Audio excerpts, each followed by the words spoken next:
Latinos, Latinas, this is Joe David Cantu, also known as JD from Hispanic News Online. We are bringing you one more interview for our 30 for 30 podcast series for Hispanic Heritage Month. We've been bringing you this podcast series because we want to introduce you to Latinos and Latinas out there who are doing great stuff in their space and are willing to reach out and help you guys. Not only are they doing organizations and companies, programs to help the Latino community, they're also opening their lines to you guys. So I can't say thank you enough for Ramona Ortega for coming on and being part of our guests for 30 for 30. Ramona, tell us a little bit about yourself. Great. Thank you so much. I really appreciate being with you this morning. My name is Ramona Ortega. I am the CEO and founder of Mi Dinero, Mi Futuro, My Money, My Future. We are a mission-driven company that is focused on providing personal finance, resources, and tools for the Latino community. We are a mission-driven company because we're driven by the fact that Latinos in the U.S. have only 8% of the wealth owned by white households. The wealth gap or wealth inequality is something that I have dedicated both my professional life to sort of alleviating, and also this sort of created the company out of this mission to really figure out how do we make and build wealth in our communities, both personally and through our families. And so that's why I started Mi Dinero, Mi Futuro. I could just step back and tell you a little bit about myself. I grew up in the Napa Valley. I was raised in a very sort of lower to middle income family, third generation in California, but my parents were both farm workers, later became sort of civil servants. So I grew up in sort of a place that had a wide sort of range of wealth divide, right? So the rich kids that maybe descendants of winery owners, and then you had the Latinos that were sort of the workers in Napa. So I understood sort of very clearly that wealth mattered. I understood that sort of there was different opportunities that people had given their financial situations. And I was very dedicated to making sure that, I was going to go to college. I was the first to actually go to college in my family, and I ended up going to UCLA, and then later going to Fordham Law School and becoming a corporate lawyer. So my practice is primarily focused on securities transactions. And it was through that journey that I realized that there are tools out there that people use to build wealth, and these tools are not complicated, but the language often alienates our communities, right? So the language of finance is something that we don't discuss. We don't talk about personal finance or retirement or savings a lot in our families, and so we're not familiar with those concepts. Ramona, so your program, because I'm going to go right back to your program because I find it very interesting. Tell me a little bit about how it's set up and how it's going to work, and what people you can expect to see with your. Sure, absolutely. So the traditional model for personal finance falls under two sort of two different ways that it's operationalized.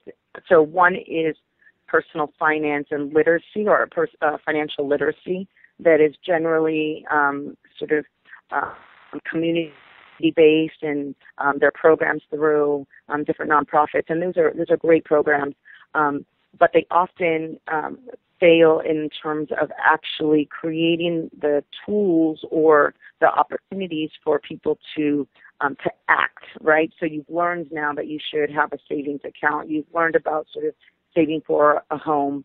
But then you're sort of left with, okay, so now what, right? So you've done your 2-week workshop, or you've done your, so you're getting your information. But I think that the next step is in how do you actually do those things? On the other hand, you have personal financial advisors that primarily service the upper to middle class. And the reason they do that is because the way that they get paid is based on a percentage of your assets that they're managing, right? So that doesn't often work for middle class people because we don't have that many assets to manage. So generally we're ignored completely by the sort of traditional financial advisors.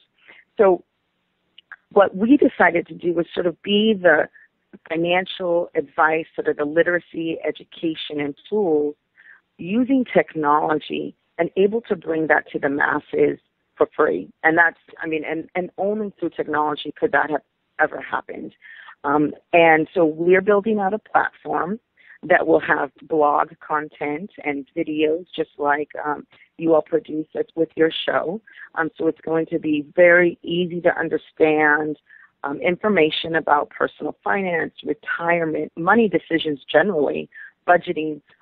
All of those things will be sort of curated content that really speaks to the experience of being Latino or millennial Latino in the U.S. And so that content will be on our site. It will be distributed through partnerships with many organizations.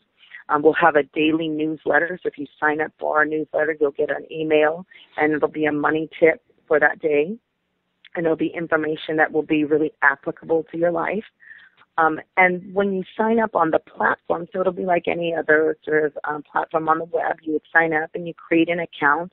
You answer some questions about your sort of financial health or sort of where you're at. And then what we do, we're able to then create plans for you. Sort of if you, for example, say that you're, 25 and you have a child, but you have no life insurance, we're going to give you sort of information that you need to make the right choice about what kind of life insurance you might get. And we're also going to tell you why it's important to perhaps buy life insurance early on when you're in your early 20s rather than when you're in your 40s, right? So we will be able to sort of walk you through that process and allow you to then make those choices right on our site. And we're doing this in a way that's very simple, and we're going to make sure that we continue to make it free.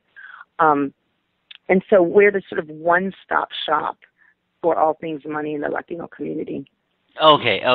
Whoa. When we start talking financials, my eyes get blurry.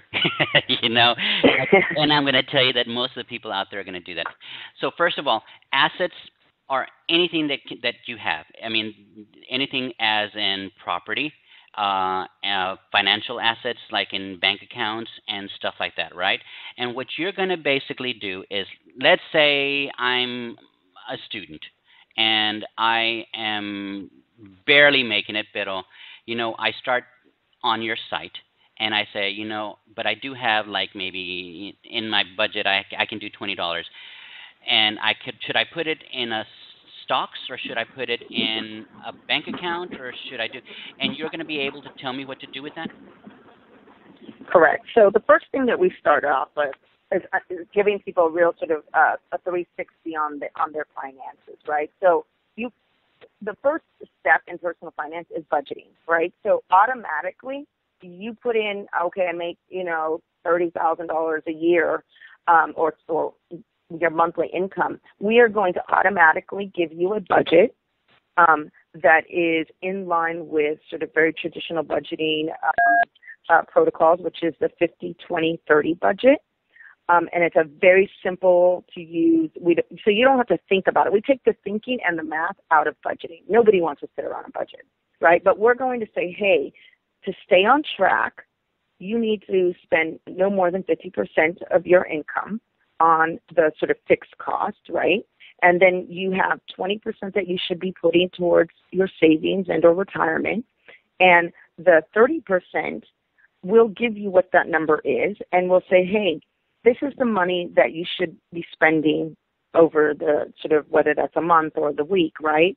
And then that way we'll keep track of that for you and make sure that you're sort of staying on budget. We'll give you SMS or text alerts and be like, hey, you spent $35, you have X amount left. right? And so those kinds of reminders, that kind of a tracking allows you to sort of be conscious about your money, right? So it's not how much you make, it's really how much you spend. And so the budgeting is the piece that I think is really unique, because you don't have to go in and think about it and sort of create. It's not the old Excel charts, right? This is an automatic. You literally put in how much you make, and we turn around and automatically give you the budgeting numbers. We call it the don't go broke number, right? So we don't want you to have to go broke at the end of the month. And so here's the number for you that makes sense. So we have that. Then we have the sort of, okay, if you have $20 to put into a savings account, we're gonna walk you through that process. If you don't have an emergency savings account, for example, we're gonna start there. You need to have at least $5,000 to $1,000 in an emergency savings account, so that those emergencies don't become a crisis. So until you raise that or put $500 aside, I'm going to say that $20 should go to that account. After that, then we're going to say, okay, you probably need a 401k or a Roth. Let's start now. If you have $20 and you can put that into a retirement account, an IRA or a 401k, you should be doing that. And here's the different options, right? And so we're going to walk people through what are those options. A lot of people don't know the difference between sort of a Roth IRA and a regular IRA. They don't know, for example, that if they're at a job, even a job like Starbucks often has a match program, right? So if you put in $5, they might match that. That's free money. So Wow. we are going to look at sort of those, through our platform, we'll basically ask you questions. We're like, hey, do you have a job? Do you know if they match? And so that way, if you don't know, your first task on your list is to go and ask, right? And then you put that information back into your profile, and then we help to sort of walk you through what are your options, right? Go ahead. No. So, okay, because I'm going to make this real simple to people out there. You know what? I have a financial advisor, and he does exactly what you're saying. Exactly. This is exactly what he made me do.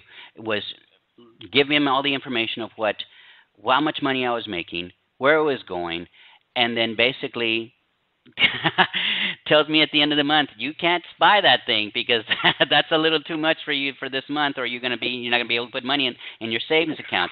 So you guys are doing this automatically, on the web for Latinos? Yes, correct.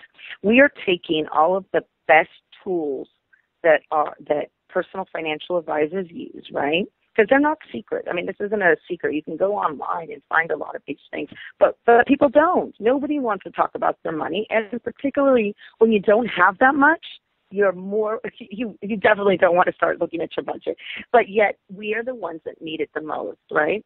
Latinos generally have less wealth built up in their retirement accounts or in their savings, which means we have less to pass on to our families, right? Or we have less to help take care of our kids in college, or less to take care of our parents. This is why it matters, right? It's not about you becoming rich. It's about, hey, you have this money. Let's make it work for you because you work really hard, right? And we want to make sure that you're getting sort of the best bang for your buck. We also want to make sure that you have the money and the security, right? So we talk about economic security, so that you can take care of your family, right? And that's what's really key here. We don't want people to be in situations where they're broke and they're getting kicked out of their home, or, someone loses a job and they're struggling. Those are things that don't need to happen. We act as a community. We already lend people money in our families, right? And there's always sort of that person who might have an extra $500.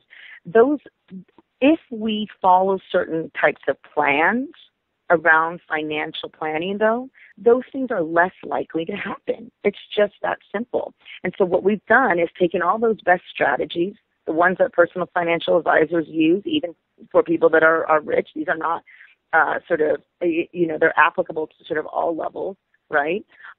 And we've been able to, through technology and coding and making very simple platform, for us to do this for free and to do it simply, right?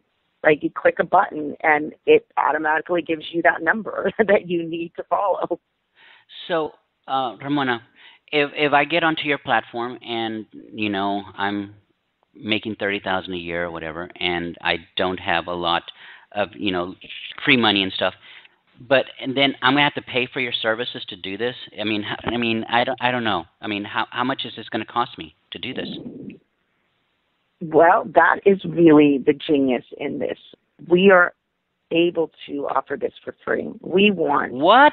to get it. Yes, I know it is. It's a pretty insane thing.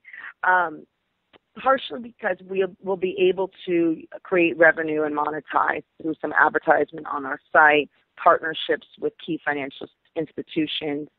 So, for example, you might need insurance, or you might want to consolidate your credit cards, right? And so we'll be walking you through that process of like when to consolidate, when you should not consolidate, what are the pros and cons. At the end of that sort of plan, there'll be some options there for different providers that we've curated, and we said, okay, if you are going to consolidate, here's a couple of cards of providers that have good interest rates for consolidation. It's very much like NerdWallet, if you're familiar with that. They do a very similar thing. They kind of call all the financial sites and they say, here's the best bargain for you.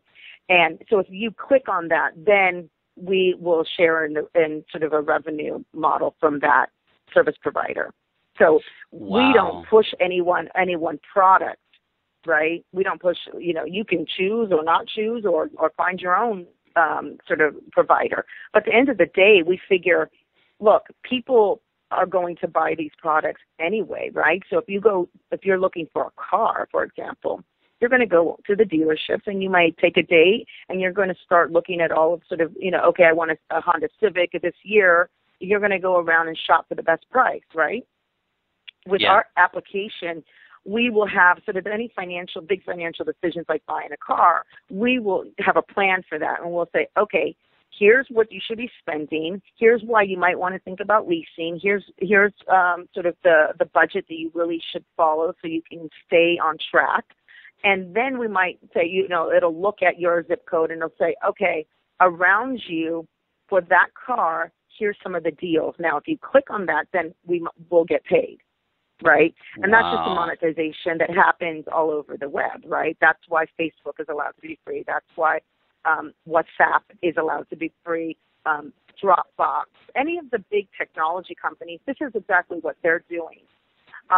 Could I make more money if I charge? Maybe. But at the end of the day, we are a mission-driven company, which means we are committed to making sure that we reach people where they're at. And we understand that people don't pay for things they don't understand. And so until they see the value of what we're doing, and we're going to bring that value to them, we will then figure out other ways to monetize what we do. But right now, and for our users, it will be free. Wow, that's amazing, because you know what? A lot of times when you're dealing with financial advisors and stuff like that, you have to be careful, because they will recommend a certain thing to buy, and you just don't know that they're getting a higher commission if that's what they're pushing, and so they get higher dollars, or higher commission for it. So sometimes you have to be real careful. Correct. So this is perfect. Correct. Perfect. So we were talking about this. So let's say I have a daughter, or and I'm going to do the same thing that every Mexicano and Mexicana out there does. We're gonna get ready for the quinceañera, and I start putting money away. But I'm also worried about her, going to college and making sure she gets an education. Do you take those factors? I mean, because we have some cultural factors that we have to deal with, and do you guys take that into consideration? Absolutely. We are not about deprivation, and I think that's something that in the financial, sort of personal finance market, people don't stay on budgets because then they feel like, oh, I can't do this. It's like same thing like dieting, right? People generally don't follow diets because it's deprivation, right? So what we're trying to do is just change behaviors, right? And to be more conscious about your money and give you the tools that you need to sort of make the decisions that make sense. we would never say don't have a quinceañera, even if you're not making that much money. What we would say, though, and this is where the smart technology comes in, right? So when you register and we ask you, oh, do you have children and what are their ages? So we will have an alert, for example, in our program that tells us, oh, this person has a child that's reaching the teens.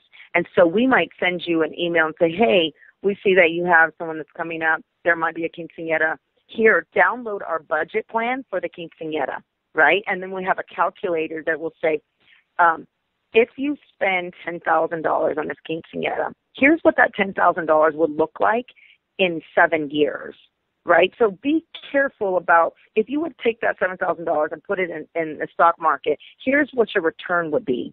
So it sort of reminds you that you don't want to spend money that could possibly have a return in the future. So if you want a $7,000 quinceañera, why don't you bring that down, and let's say, what can you do with $4,000 and then take $3,000 of that and put it into a sort of an investment account, so your daughter then has some money when she starts college, right? Make sure that you have a 529 plan, right? So my thing is, don't go spend, $15,000 on a quinceañera if she doesn't have a college savings account. Wow. Right? Yeah. And that's just smart. I mean, that's just smart. Look, that means that, because that quinceañera is one day, and it's a really important day. But that doesn't mean that you can't have one for half the cost. Right. Right? There's and what we'll do is say, hey, here's some really great do-it-yourself ideas. Pinterest is full of do-it-yourself quinceañeras where you can, make that cost a little bit less. Right? Right. Same thing with weddings. Though. That's what people overspend, right? A young couple, even if they're making, let's say, $75,000, $80,000, young couple goes and spends $20,000 to $30,000 on a wedding. That $30,000 is a down payment for a home. Yeah. Right? That's Yeah. a lot of money. And so you don't want to spend $30,000 on a wedding, have this great day, and then 6 months into your marriage, you're fighting about money. Yeah, exactly. Hey, this information is so incredibly fabulous. I hope everybody pays attention to you. Before we go any further, can you give me how people can get a hold of you? I want them to be able to reach you in one way or another. So can you give them some information of how they can get a hold of you? Absolutely. The best way is to go to our site and sign up for our newsletter. The site is www.midinero.mifuturo, one word, .com. You can also Google us, and you can find us on our Twitter account, which is @dinero_futuro. We also have a Facebook page. Same thing, Facebook. If you search for Mi Dinero, Mi Futuro, one word, you can find us and join our Facebook page. You can also just Google me. That's Ramona Ortega. And we pretty much if you put in money and Latinas or personal finance and Latinas or Mi Dinero and Latinas, you'll find us. Awesome, Ramona. Ramona, I want to thank you for coming on to 30 for 30. We're going to continue this conversation sometime soon. It's been fabulous having you here because I'm going to tell you, gente, if you have un poco de dinero, anything, because everybody's making dinero some way or another. And if you can get, that $100 que tienes, un 100, and they can show you how in 30 days or 20 days or, maybe 100 days or a year or whatever, and it goes from 100 to, 110. Those are $10 you didn't have, that it made you that money. So please visit Ramona and her group because the way it sounds, they're going to be able to help everybody out there. And Latinos and Latinas, we need help in financial matters. So Ramona, I want to say thank you for coming on today. I appreciate it. Great. Anything else you want to say, though? Absolutely. Thank you so much. And I just, visit our site. I think that you'll find the information informative. And it's not how much you invest, it's how long you invest. So we want to make sure we're talking also to the young folks out there that even if you start to put away $100 a month, that is, you will be very grateful in 10 years so that you can be able to buy your home or do whatever it is that you want to do with that money. And we will be able to give everyone a plan that comes to our site. So we just encourage people to visit www.midineromifuturo.com. Well, with that, I'm going to let you guys go. I appreciate you guys coming and visiting us one more time. This is JD from Hispanic News Online, and we are doing 30 for 30 podcast series interviews. Gente, no se hagan de boca chica. Please ask questions. Email her, send her text, whatever it takes to reach out to you. Ramona will help you. Thank you for visiting us, and come back tomorrow because we're going to have another 30 for 30 Latino or Latina for you. Hope you have a good day. Adios.